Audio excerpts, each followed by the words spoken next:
7. No, 703 by 1204. Well, let's hope for Magna Carta, 1215. Oh, that makes sense. They were the There's a start. Oh, they were attorneys. They were the attorneys. Let's hope the barons under the tree with Stephen. Oh, cool. One of your namesakes. I thought it was John. John.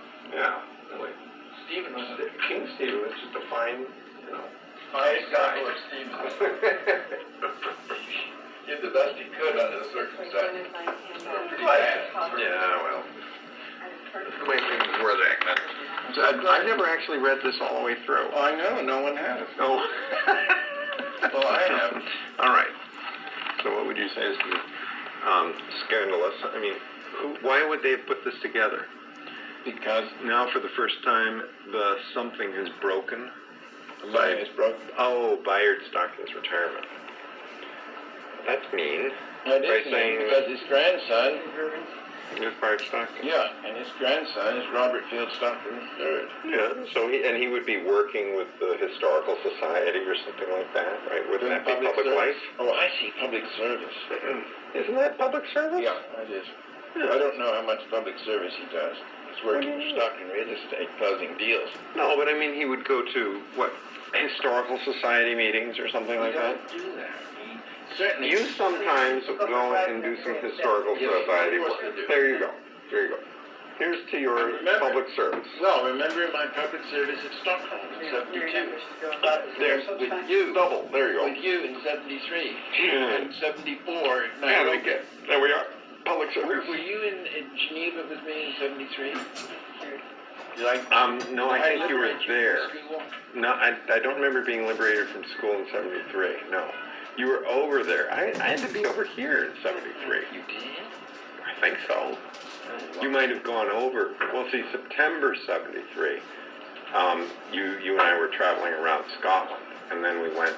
73? 73, September 73, I checked into Egmont, right? Just ask me what you were doing, I remember. So that's... Oh, so that was 73, you're right.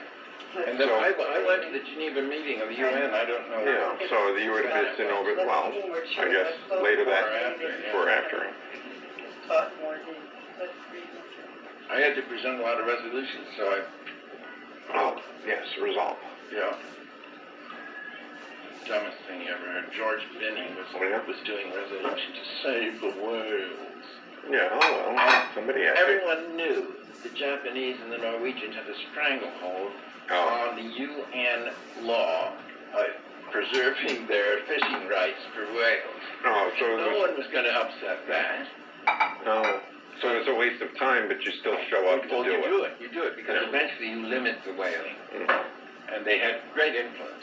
Well, then they started that International Whaling Commission or something. I wrote a lot of these resolutions for Benny. No. I was in the business of writing grants. Yeah, I was trained by the guys here. Phil Jacobs was the great I don't remember when I did that, but I always give leader in the credit. Friends with Yeah. Quakers, Philadelphia. That is nice. Those are good things to How know. to do resolutions, how to vote on a committee, up or down, and how to stand up at the right time, and how to sit down at the right time. Yeah, you don't want to be the first one saying anything. No, that's something I've learned. Don't be make everyone in the room talk first. That's right. Find out all the weaknesses. Yeah, that's for sure.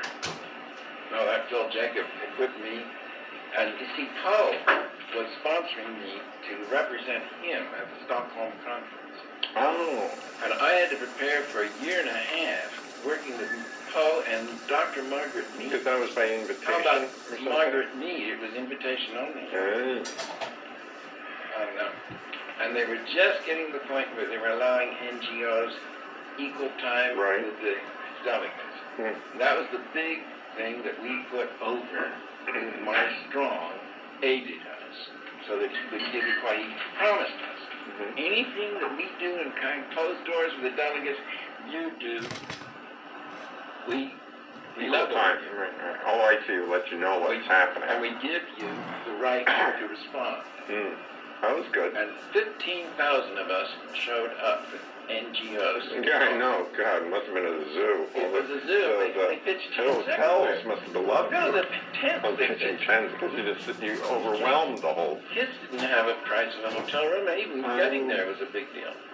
No one from Hawaii could go. They were counting on me to represent them. And I represented how many? There were about 144 little, Oh, wow. like the Save Our Surf group. Hey, we got an issue? Yeah. And I sent postcards to all of them and said, you send me back your issue you want me to say, talk about. That's a good way to do it. You know, how do you get to them? Yeah. And I had a stack of these things. And so you showed up and... Stuart Udall was Secretary of the Interior. Yeah, right. He came out here and did 8 hours for television about all what's the going to be islands and all the connected. lands that must be saved here. Oh, that was public hearings, you mean? He opened it up to... He opened it up and made this documentary thing and showed it all over the television. So I made a copy of that, and I had 8 cans. Big cans, heavy things. I had to pay duty on them. I know. And I took them to Stockholm just to show from our booth we paid for to represent at the exhibition hall. Oh, and so delegates actually walked by your booth? Well, I don't know if they did. Yeah. They stayed away all the Yeah, really. Hey, why go into the zoo? But other NGOs got to learn about it. That's funny. Right. So I was plugging all those things then.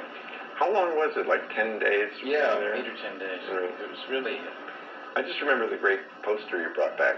Yeah. Ostrich politics does not save the planet. In the soil, we plant beans. I thought that was good. You know, ostrich plant their heads.